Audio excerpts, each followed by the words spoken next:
పిల్లలు కథ చెప్పుకుందామా? భక్తుడైన దొంగ. రహీం అనే ధనవంతుడికి ఒక్కగానొక్క కూతురు రజియా. చాలా అందమైనది.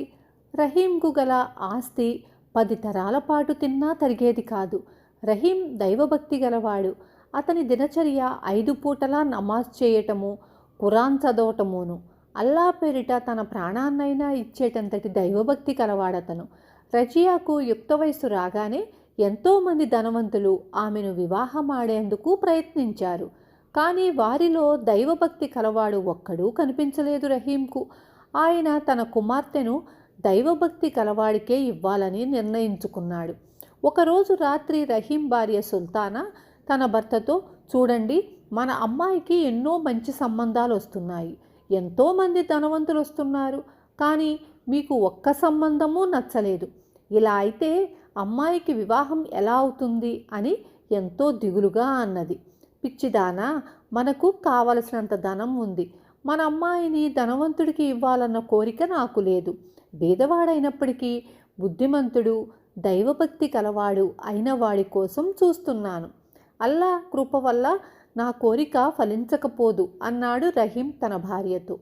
ఆ రాత్రి రహీం ఇంట దొంగతనం చేయటానికి వచ్చిన నసీర్ అనేవాడు భార్యాభర్తల సంభాషణ అంతా విన్నాడు. మర్నాడు ఉదయం వాడు రహీం నమాజుకు మసీదుకు వెళ్ళే సమయం గమనించి అతనికన్నా ముందే అతను మసీదు చేరి వచ్చి రాని నమాజ్ చదువుతున్నట్లు నటించసాగాడు.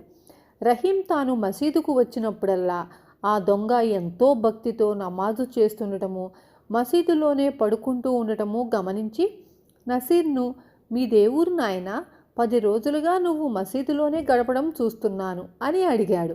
అందుకోసమే ఎదురు చూస్తున్న దొంగ, నాకు ఈ ఊరని ఏమీ లేదండి, నాకు తల్లి తండ్రి లేరు, అల్లాను ధ్యానిస్తూ రోజులు గడపటమే నా పని అన్నాడు వినయంగా. అయితే నువ్వు ఎక్కడ భోజనం చేస్తున్నావు అని అడిగాడు రహీం. భగవంతుణ్ణి ధ్యానిస్తూ ఉంటే నాకు ఆకలి దప్పి తెలియదు. ఏ రాత్రికో ఆకలి వేస్తే అల్లా కృప వల్ల ఎవరో ఒకరు నా ఆకలి తీరుస్తున్నారు. దైవభక్తే చాలు నాకు కడుపు నిండిపోతుంది అని నసీర్ బొంకాడు. నిజానికి ఎప్పుడూ మసీదులోనే ఉంటున్నాడని, పుణ్యాత్ముడని ఊరి వాళ్ళు అతనికి తినడానికి ఏదో ఒకటి పంపుతూనే ఉంటున్నారు. దొంగ మాటలు రహీం నమ్మి నిజమైన దైవభక్తి అంటే అతనిదే అనుకున్నాడు.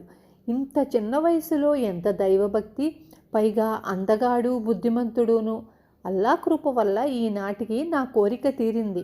నా కుమార్తెకు తగిన భర్త ఇతనే, ఇతనికే పిల్లనిచ్చి పెళ్లి చేస్తాను అని రహీం నిర్ణయించుకున్నాడు. ఆయన దొంగకు రోజు తన ఇంటి నుంచి పంచభక్ష పరమాన్నాలు పంపించసాగాడు. ఇలా 40 రోజులు గడిచేసరికి దొంగ నిజంగానే దైవభక్తిలో లీనమయ్యాడు. రహీం పంపే తిండి తింటూ రోజూ దైవ ప్రార్థన చేస్తూ పెద్దలు చెప్పే నీతి బోధలు వింటుంటే అతనిలో నిజంగానే మార్పు వచ్చింది. అతనికి తాను గడుపుతున్నదే ఉత్కృష్ట జీవితమని అనిపించింది.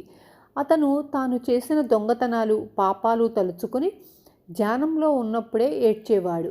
రహీం ఒకరోజు అతనితో, నాయనా, నిన్ను చూస్తుంటే నాకెంతో సంతోషంగా ఉంది. నీలాంటి భక్తుడి కోసమే చూస్తున్నాను ఇన్నాళ్ళు. నా కుమార్తెకు వివాహం చెయ్యలేదు. నువ్వు నా కుమార్తెను చేసుకుంటే సంతోషిస్తాను అన్నాడు. ఈ మాటలు వినగానే దొంగ రహీం కాళ్ల మీద పడి ఏడుస్తూ, నన్ను క్షమించండి బాబు, నేను దొంగను. ఒకరోజు మీ ఇంటికి దొంగతనానికి వచ్చి మీ భార్యాభర్తల సంభాషణ విని మిమ్మల్ని మోసం చేసి మీ కుమార్తెను వివాహమాడాలన్న దురుద్దేశంతో మీరు మెచ్చుకోగలంతులకు దైవభక్తి నటించాను. కానీ ఈ 40 రోజులు భక్తితో నేనెంతో మారాను. ఇక ఎప్పుడూ దొంగతనాలు చెయ్యను.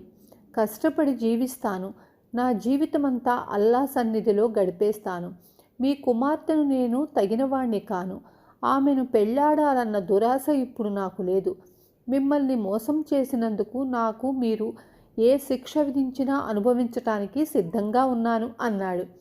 రహీం ఈ మాటలు విని నిర్ఘాంతపోయి తేరుకుని, పిచ్చివాడా, తెలియక అజ్ఞానంలో ఏదో చేశావు.